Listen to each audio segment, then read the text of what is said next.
그 짐승과 거짓 선지자에 관한 구체적인 설명이 요한계시록 13장에 나오죠. 한번 가보죠. 1절. 내가 보니 바다에서 한 짐승이 나오는데 뿔이 10이요 머리가 7이라. 이제 바다 그러면 생각나야 돼요. 창세기 셋째 날이죠. 아랫물을 모아 이걸 바다라고 한다 그랬어요. 거기에서 짐승이 나옵니다. 짐승은 뭐예요? 오해되어진 예수라고 한번 생각해 보세요. 거짓 말, 그죠? 뿔이 10이요 머리가 7이라. 그 뿔에는 10 면류관이 있고 그 머리들에는 이름이 있긴 있는데 참남된 이름이에요. 오해된 말씀이에요. 오해된 이름. 내가 본 짐승은 표범하고 비슷하고 그 발은 곰의 발 같고 그 입은 사자의 입 같은데 용이 자기의 능력과 보좌와 큰 권세를 그에게 주었더라. 이렇게 생각해요. 여러분이 알고 있는 그 수준으로 설명해 드릴게요. 제가.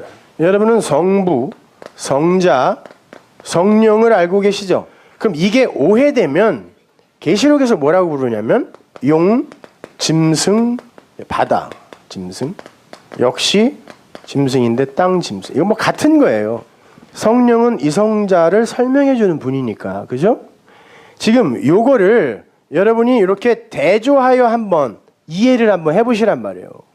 알지도 못하는 용, 짐승 이거 찾아서 산만리 돌아다니지 말고 그리고 괜히 있지도 않은 거 두려워 벌벌 떨지 말고요. 그건 여러분이 머리로 만들어낸 거라니까요. 이걸 이렇게 한번 진짜 무서운 게 뭐냐고요. 한번 생각해 보세요. 하나님과 그 아들과 그 말씀을 잘못 알아들어 멸망에 빠지면 그거보다 무서운 게 어디 있어요. 그 지옥인데 그 존재 오해되어진 그걸 용, 짐승 이렇게 얘기한단 말입니다. 어디 딴 데 저기서 준비하고 무적행에 쇠사슬로 묶여있는 그런 영화에 나오는 그게 아니라 진짜 무서운 거. 여러분을 진짜 죽이는 건 다른 말이라니까요. 가짜 말. 보세요. 내가 본즉 표범과 비슷하고 2절. 그 발은 곰의 발 같고 그 입은 사자의 입 같은데 용이 자기의 능력과 보좌와 큰 권세를 그에게 주었더라. 하나님이 아들에게 준 그 목록이 여기 나오는데 이름만 바뀌었어요. 용, 짐승 이렇게. 그의 머리 하나가 상하여 죽게 된 것 같더니 그 죽게 되었던 상처가 나오매 안 죽었네? 진짜 아들은 죽었는데 여기는 죽게 된 것 같다가 살아났어요. 그러니까 손에 못자국도 있고 옆구리에 창자국도 있어야 되는 거야. 에? 죽었다가 죽은 것 같았다가 살아났으니까. 그러니까 여전히 그 사람들에게는 그분이 살아서 섬김의 대상이 돼요. 보세요. 4절 다시. 용이 짐승에게 권세를 주므로 용에게 경배하며 짐승에게 경배하여. 이게 경배라는 말이 프로스큐너예요. 예배. 용이 짐승에게 권세를 주므로 용에게 예배하고 짐승에게 예배하여 가로되 누가 이 짐승과 같으뇨 누가 능히 이로 더불어 싸우리요 누가 이 주님과 더불어 싸우겠습니까? 뭐 똑같은 말이에요. 또 짐승이 큰 말 홀스가 아닙니다. 위대한 말씀 참남된 말하는 입을 받는데 42달 일할 권세를 받아요. 42달은 3년 반. 예수님의 공생의 기간인데 이게 큰 말이 될 수도 있지만 어떤 이들에게는 참남된 말, 그들을 죽이는 말씀이 될 수 있다는 뜻이에요. 짐승이 입을 벌려 하나님을 향하여 회방하되 그의 이름과 그의 장막 곧 하늘에 거하는 자들을 회방하더라. 자, 그 말, 율법으로 곡해되어진 말씀은 할 수만 있으면 하나님의 택하신 자들까지도 미혹할 수 있다 없다? 할 수 있다 이 말이에요. 이게요. 회방, 말을 깨드라는 거예요. 율법이. 우리도 진리를 알고 있다고 하면서 이렇게 수시로 선악 구조 아래로 내려가 그 말씀을 또 다시 곡해한다니까요. 또 권세를 받아 성도들과 싸워 이기게 되고 반드시 이겨야 돼요. 이 말씀이 우리를 이겨야 우리가 살아요. 각 족속과 백성과 방언과 나라를 다스리는 권세를 받으니 죽임을 당한 어린 양의 생명책에 창세 이후로 농명되지 못하고 이 땅에 사는 자들은 다 짐승에게 예배한다 그래요. 예배하더라. 누구든지 귀가 있으면 들어라.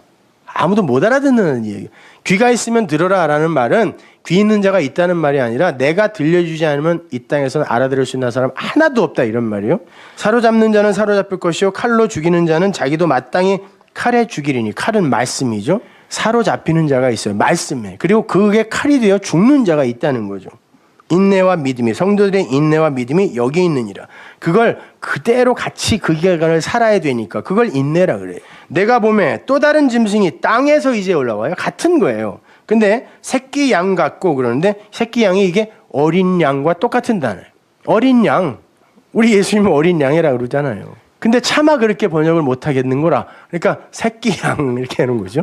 그러니까 어린 양이 똑같은 어린 양 같이 두 뿔이 있고 용처럼 말하더라. 말을 하는데 생긴 건 어린 양인데 나오는 말은 용의 말이에요. 아래의 물로 빠뜨려 죽이는 말. 그죠? 여자를 빠뜨려 죽이는 그 용이 입에서 물을 뿜죠. 저가 먼저 나온 짐승의 모든 권세를 그 앞에서 행하고 땅과 땅에 거하는 자들로 처음 짐승에게 예배하게 하니, 그렇지, 그 예수를 예배하라는 거죠. 그 2000년 전에 십자가에서 죽은 그 예수 예배하게 하니 곧 죽게 되었다가 상처가 나은 자 아니라 안 죽은 자라는 거죠. 큰 이적을 행하되 심지어 사람들 앞에서 불이 하늘로부터 땅에 내려오고. 이렇게 하는 사람들이 있어요? 없어요? 요즘에도 있어요. 불 같은 성령 임하옵소서. 그죠? 그 얘기 하는 거예요.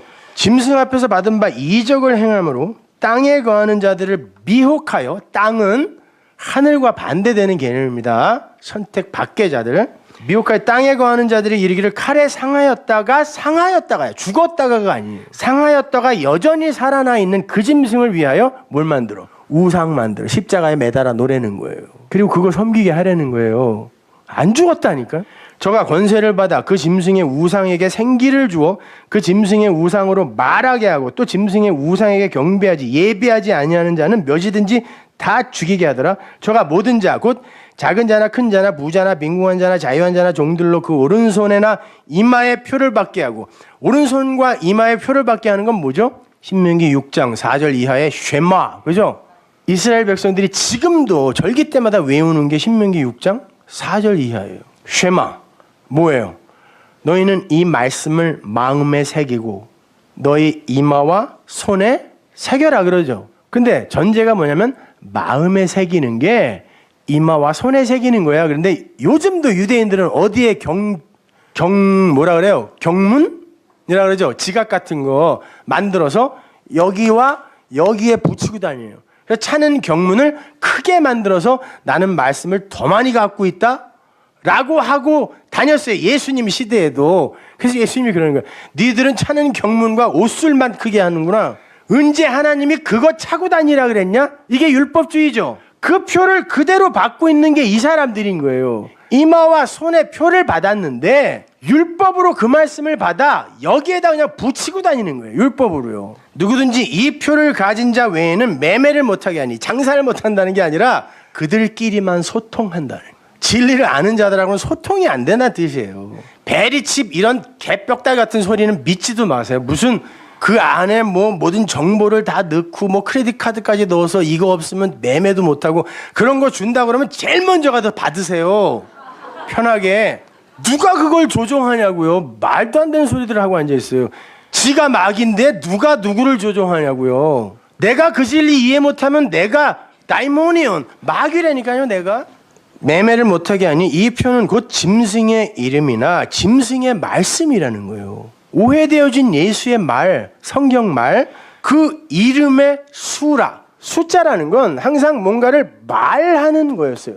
그래서 성경이 쓰여지던 시대의 수 그러면 말이라고 바꿔서 읽으면 돼요. 짐승의 말, 짐승의 수, 사람의 수가 뭐겠어요? 사람과 짐승의 수준의 말. 그게 뭐라 그래요? 여러분이 좋아하는 거 666이라 그래요. 그거를 그러잖아요 지금. 그럼 원어로 이게 어떻게 쓰였냐면 키, 크세, 그리고 이거 뭐 제타하고 비슷하게 생겼지만 이게 스티그마라는 없어진 문자거든요. 그냥 이렇게 써놨어요.